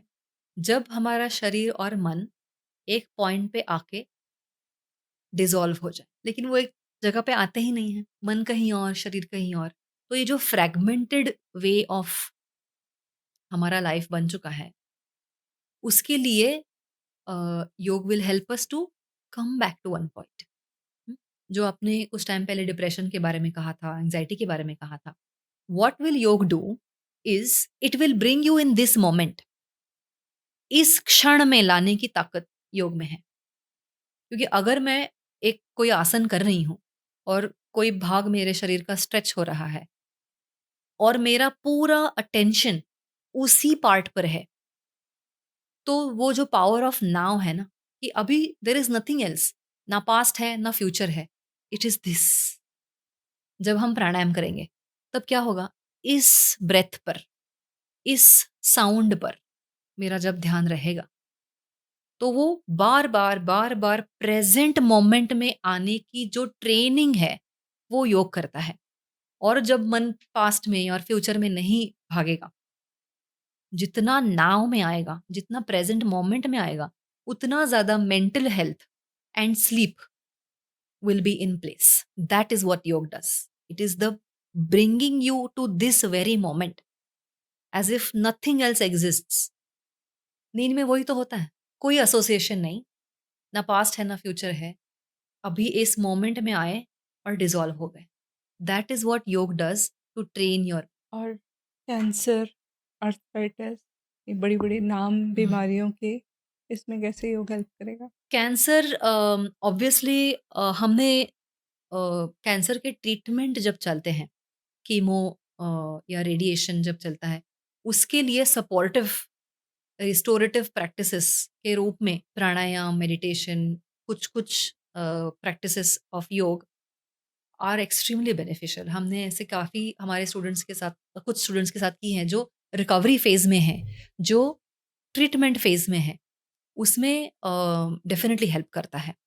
और आपने जब जॉइंट्स की बात की तो जितने मसल्स स्ट्रॉन्ग होंगे, उतने आपके जॉइंट्स के ऊपर का लोड कम होगा। तो muscle strengthening is again something that asanas do. But another very important thing is हम जो अभी आप जितने भी नाम ले रहे हैं डिसऑर्डर्स के, उसके हिसाब से प्रैक्टिस मॉडिफ़ाई करना बहुत ज़रूरी है। आपकी हेल्थ हिस्ट्री आपके टीचर को अच्छे से बताना और उस हिसाब से थोड़े मॉडिफ़िकेशंस करना ताकि जो हैं ऑलरेडी प्रॉब्लम्स, इश्यूज़ वो बढ़े ना और उल्टा थोड़ा-सा करेक्शन होना उसमें शुरू हो जाए। आपका इंटरनल करेक्शन शुरू हो जाए। उसके लिए modification of practices are very important. कितनी बार हमारे पास लोग आते हैं जो नीचे बैठ नहीं सकते हैं, तो उनके लिए हम हाइट तैयार करते हैं, उसके ऊपर करते हैं ताकि जॉइंट्स पे प्रेशर ना आए। लेकिन वो धीरे-धीरे प्रैक्टिसेस हम मॉडिफ़ाई करके उनका स्ट्रेंथनिंग करके ऐसे टाइम आता है जब वो नॉर्मल सबके साथ फ्लोर पे कर पाते हैं। So it is very important to progressively help the person to regain their strength, their balance and their health. और इंडिया में ऐसा बोलते हैं कि योग आप किसी से भी पूछो, सबको पता है क्या हुँ, होता है। So it is widely respected but not practised. हुँ, बट वेस्ट में प्रैक्टिस कर रहे हैं लोग, और इसी वजह से हम उनके मतलब हमारे आसनों के नाम भी चेंज हो गए। अभी आप कैट डॉग जो बोल रहे थे, और वहाँ से सीख के हम इधर आ रहे हैं। जी। क्यों हो रहा है ऐसे? Because we are not proud and loud. हमें प्राइड लेनी पड़ेगी हमारे शास्त्र में। अब ये बहुत पुराना कॉलोनियल प्रॉब्लम है कि हमें हम इन्फीरियर हैं या फिर कोई सफ़ेद इंसान जब बोलेगा, जब गोरा बोलता है तब हम मानते हैं या उसको सुपीरियर मानते हैं। बट एनीवे वो मॉडिफाई होके वो सोच ऐसी है कि वो घर की मुर्गी दाल बराबर की तरह थोड़ा-सा है। चेंज हुआ है डेफ़िनिटली, बट हमारे यहाँ बहुत ज़्यादा अलग-अलग प्रकार से लोग प्रैक्टिस करते हैं। करते नहीं है ऐसे नहीं कहूँगी मैं, डेफ़िनिटली बहुत कम कर जितने लोगों को करना चाहिए उतने नहीं करते हैं। वेस्ट में बहुत ज़्यादा ऑर्गेनाइज़्ड पद्धति से वहाँ पे योगा स्टूडियोज़ बहुत हैं, क्योंकि उसी तरह से वहाँ पे प्रैक्टिस होती है। या तो ऑनलाइन होता है या तो योगा स्टूडियोज़ में होता है। लेकिन हमारे यहाँ पे जिम में भी योगा क्लास होता है। लोग अपने सोसाइटी के कम्युनिटी हॉल में भी करते हैं। लोग अपना-अपना घर पे भी करते हैं। लोग ऑनलाइन भी करते हैं। योगा क्लास में जाके करते हैं, स्टूडियोज़ में जाके करते हैं, रिट्रीट्स में जाके करते हैं। तो इसीलिए शायद इतना पता नहीं चलता है कि लोग कर रहे हैं। बट जितने योगा स्टूडियोज़ भारत में हैं या योगा क्लासेस भारत में हैं, वो डेफ़िनिटली कम है एज़ कम्पेयर्ड टू आउटसाइड, और उनका भी मैं कहूँगी जितने लोग आ रहे हैं वहाँ पे, वो भी कम है। तो ये तो हमें आत्म-परीक्षण करना पड़ेगा कि हमें ही हमारा शास्त्र समझ नहीं आया है इतना ज़्यादा। थैंकफुली जब से योगा डे शुरू हुआ है, तब से अवेयरनेस जितना बाहर बढ़ा है, उतना ही भारत में बढ़ा है। लेकिन जितना होना चाहिए उतना नहीं हो रहा है। जितना सीरियसली योग को लेना चाहिए उतना नहीं ले पा रहे हैं हम। So we have to be proud and we have to be loud. और कैसे लाउड? इंस्टाग्राम पे आसन के फ़ोटोज़ डाल के लाउड नहीं, वो ठीक है मार्केटिंग के लिए ठीक है। लेकिन सही प्रकार से योग को सिखाना और सही उसके पीछे का थॉट लाना ज़रूरी है। और बिकॉज़ ऑफ सोशल मीडिया सिर्फ़ आसन्स हाइलाइट होते हैं, सिर्फ़ अलाइनमेंट हाइलाइट होती है। हाथ कहाँ रखें, पैर कहाँ रखें, लेकिन उसके पीछे की फ़िलॉसफ़ी, उसके पीछे का स्पिरिचुअलिटी, उसके पीछे का थॉट और योग का पोटेंशियल जो है, वो साइडलाइन हो जा रहा है और सिर्फ़ फ़िज़िकल प्रैक्टिस हाइलाइट होती है, क्योंकि वही एक हम यूज़ कर सकते हैं मार्केटिंग के लिए। एंड इसके लिए वो वापस हम पहले प्रश्न पे जाते हैं, योग करें या जिम करें या डांस करें? तो ये दिस और दैट है ही नहीं। You can do everything, you can do anything, but some element of yoga in life will will complete you, will give you a, we are complete, but will give you a feeling of being complete. I hope we go less behind face yoga and more behind the real yoga, योग। योग योगा हो गया। सो और योगा का पता नहीं क्या क्या। एक रीज़न जो मुझे दिखता है वो ये है कि योग जो है वो कहीं न कहीं रिलिजन से जुड़ गया। मतलब अब जब मैं जैसे मैंने कहा था मेल नहीं आते उतने, फीमेल स्टूडेंट्स ज़्यादा हैं। सेम वे ऐसे मिथ्स और मिसअंडरस्टैंडिंग्स हाँ, काफी हैं। मिसअंडरस्टैंडिंग बहुत है कि अ, योग जो है वो हिंदू धर्म के लोगों से, क्योंकि उसमें ओमकार है और कुछ चीज़ें हैं, कुछ मंत्र वगैरह भी उच्चारण होते हैं। तो बाकी कम्युनिटी के लोगों को थोड़ा लगता है कि ये हमारे रिलिजन से रिलेटेड नहीं है। आप इसको कैसे तोड़ोगे? हम योगिक प्रैक्टिसेस अगर सिर्फ हठ योग की बात करें, सिर्फ हठ योग की बात करें, क्योंकि योग तो बहुत बड़ा शब्द है। योग तो एक बहुत बड़ा डिसिप्लिन है जो हमारे जीवन के हर अंग में, हर पहलू में आता है। जैसे कर्म योग है, भक्ति योग है, ज्ञान योग है, ध्यान योग है, वैसे ही हठ योग है। हठ योग में क्या है? आसन प्राणायाम है। कर्म योग में क्या है? हम आप हमारे जैसे भगवत गीता में बहुत सुंदर तरीके से कहा ध्यान योग है, भक्ति योग है। तो योग अल्टीमेटली क्या है कि हम हमारे सेल्फ के साथ जुड़ जाए। बड़ा शब्द क्या है? Self realisation. सेल्फ को रियलाइज करना, हम कौन है। इसमें ना हिंदू का कोई संबंध है, ना इसमें किसी और कम्युनिटी का कोई संबंध। Every human being would ultimately want to realise themselves, would want to. They may not know right now, अभी मुझे पता नहीं है, बट धीरे धीरे धीरे हमको खुद को जानना, खुद को रियलाइज करना, सेल्फ तक जाना, ये हर एक को चाहिए होता है, राइट? तो उसका शास्त्र है, through service, through actions, through reading, through meditation, through devotion, through practices. तो मार्ग अलग अलग हैं, बट जाना एक ही जगह पे है, जहां रिलीजन का कोई संबंध नहीं है। क्योंकि योग शास्त्र ये भारत में क्या बोले उसको, भारत में जन्मा, इसके लिए वो लगता है कि हिंदू से रिलेटेड है। But as long as you are a human, as long as you have a body, as long as you are breathing, and as long as you have a mind, and you want to work on all of them to reach your truest potential, then so ये एक discipline, एक मार्ग है जीवन जीने का। इसमें religion का कोई संबंध नहीं है, स्पिरिचुअलिटी का है बट रिलीजन का नहीं है। Religion is about certain belief system, certain dogma, certain. तो दैट एंड दिस कंफ्यूज क्यों होता है वो मैं समझ पा रही हूँ, क्योंकि इसमें मंत्र है और ये है, क्योंकि उगम ही वो है ना हमारा, वेदों से जो आए हैं वो ही उगम है। बट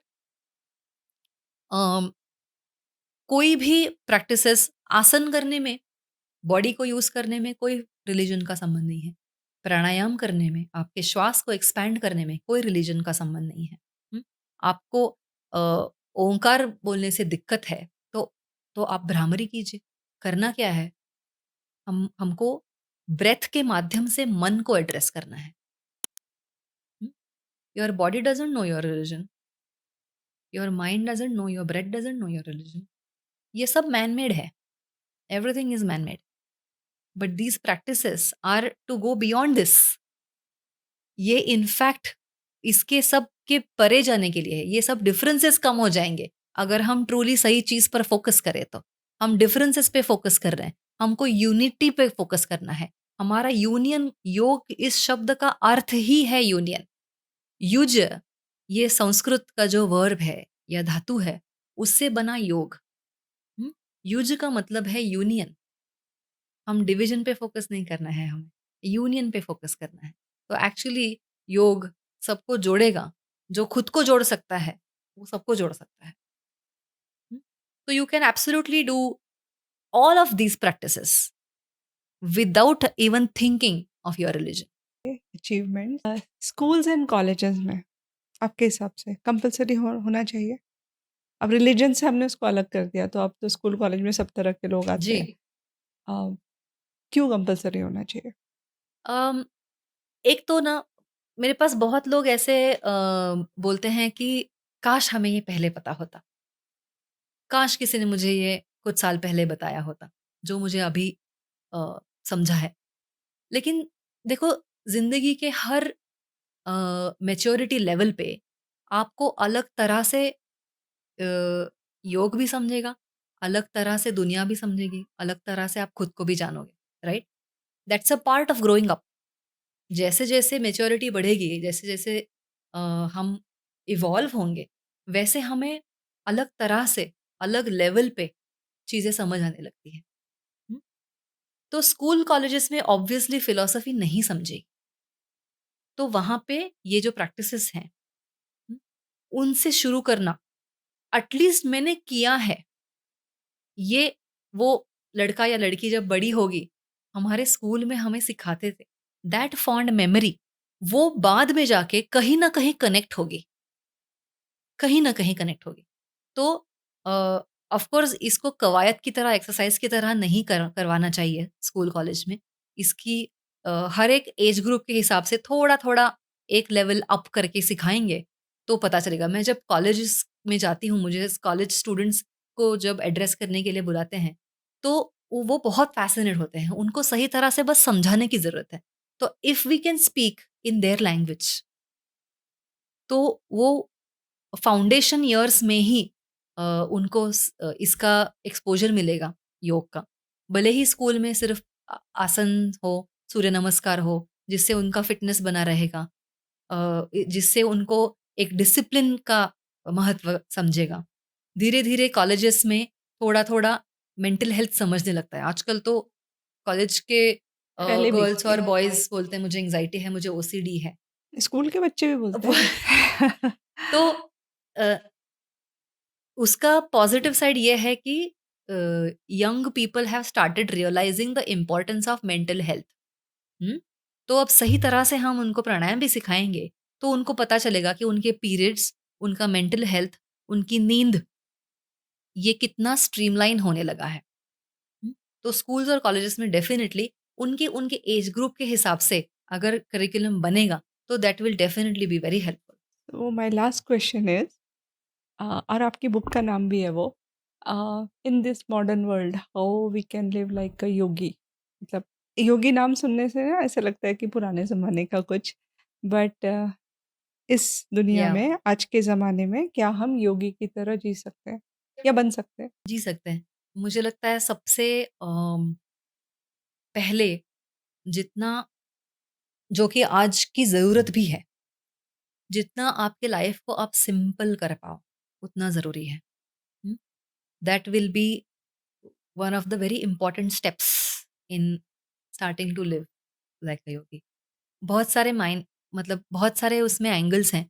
योगी ये शब्द बड़ा है बहुत ज़्यादा, बट अ, अल्टीमेटली हम अगर कनेक्टेड हैं खुद से, आजू-बाजू के हमारे वर्ल्ड से, फैमिली हो, फ्रेंड सर्कल हो एंड लार्जर वर्ल्ड आउटसाइड, जितना हमारा कोहेरेंस रहेगा अंदर, जितना जितने हम अ, जल्दी हमारे इक्विलिब्रियम को आ पाएँगे, उतना ज़्यादा हम उस मार्ग पे हैं, इसका कॉन्फिडेंस रहेगा। तो सबसे पहले तो थोड़ा-थोड़ा सिंपल करना बहुत ज़रूरी है। दूसरी चीज़, खुद को सवाल पूछो। आज हम खुद को सवाल ही पूछना हमने सही सवाल पूछना कि मैं हूँ कहाँ? मुझे जाना कहाँ है? मेरा हो क्या रहा है? And what is it that is coming in the way? ऐसी क्या चीज़ है? और उसको ऑनेस्टली पूछना बहुत ज़रूरी है। सो अ, योग या आई मेडिटेट करके 15-20 मिनट बैठना, लेकिन अंदर विचार चालू हैं, या म्यूज़िक लगा के हम किसी का गाइडेड मेडिटेशन सुन रहे हैं और हम बोल रहे हैं कि आई एम मेडिटेटिंग। तो ये सब मेडिटेशन के टाइप्स वगैरह भी उसके पीछे मत जाइए। जो जो हार्डकोर हमारे शास्त्रों में लिखा है, उसी को फ़ॉलो कीजिए। आई थिंक द ओवरऑल जिस तरह से आपने आपकी ज़िंदगी को बाँधा है, जो जो जिस तरह से हम जी रहे हैं, उसमें अगर एक अर्थ है, उसमें अगर समाधान है, हुँ, उसमें अगर आप अ, ऐसे लग रहा है कि मैं I am together, I am a connected together person. मन कहीं और, शरीर कहीं और, मैं बोल कुछ और रही हूँ, कर कुछ और रही हूँ। ये जो इनकोहेरेंट लिविंग, फ्रैगमेंटेड लिविंग है ना, उसको जितना हम समेटे और जितना सिंक में चले with keeping everything else as simple as possible, उतना उस मार्ग में हमने शुरू किया है चलना, ऐसे मैं कहूँगी। एंड इस सब के पीछे अगर कोई क्रक्स है, एक कोई फाउंडेशन है, तो वो है अवेयरनेस, सेल्फ अवेयरनेस। जिस अवेयरनेस के साथ हमें खुद को, लोगों को, ज़िंदगी को देखना है, वो डेवलप होगा जैसे-जैसे प्रैक्टिसेस करें। सो इनसाइड आउट, आउटसाइड इन, दोनों जगह से हम काम करते रहेंगे, तो हमारे कितने सारे ग्रंथ हैं जिनका अगर हम अभ्यास करें, ऑफ कोर्स प्रैक्टिसेस करें, तो वो थियरी और प्रैक्टिस साथ आएगी। हुँ, और उसका implementation in our normal living, in our way of living, जिसको सेल्फ अवेयरनेस ही बताएगा कि मैं ये कर पा रही हूँ या कर नहीं पा रही हूँ। हुँ, तो they all need to go hand in hand. और इसके गाइडेंस के लिए हमारे पास अ, ऋषि पतंजलि ने योग शास्त्र लिखा है। तो योग सूत्र हैं पतंजलि के। हमारे पास भगवत गीता है। ये सब गाइडलाइंस है, योगी की तरह कैसे जिए, कैसे सोचे, योगी बनने से पहले उपयोगी बनना सीखें। All these things need to come together. So as I said, योग का मतलब कि बीइंग इन सिंक या फिर यूनियन या फिर जॉइनिंग। तो हम अगर हमारे पूरे बीइंग को इंटीग्रेट करें, मतलब एक होलसम इंटीग्रेटेड पर्सनैलिटी की तरह हम जी पाएँ, तो मैं कुछ हद तक कह सकती हूँ कि हम योगी की तरह जीना हमने शुरू किया है। तो an integrated personality is a sign of starting to live life. Thank you Devyani यहाँ आने के लिए। और योगा या योग, एक्चुअली योग, आपने मुझे ना योगा से योग तक पहुँचा दिया है। अ, उसको एक साइंस की तरह देखना। जस्ट अब मेरे पहले क्वेश्चन ये थे कि जिम जाऊँ, क्या जाऊँ? अब नहीं है मुझे वो क्वेश्चन, क्योंकि योग एज़ अ साइंस समझेंगे, और अगर हम ये समझेंगे कि वो सेल्फ अवेयरनेस और सेल्फ रियलाइज़ेशन, मुझे नहीं लगता कोई भी एक्सरसाइज़ ये सिखाती है। तो in itself is a ecosystem जहाँ पे हम ये सब चीज़ें सीख सकते हैं। जी, it was wonderful talking to you. Thank you so much. Thank you for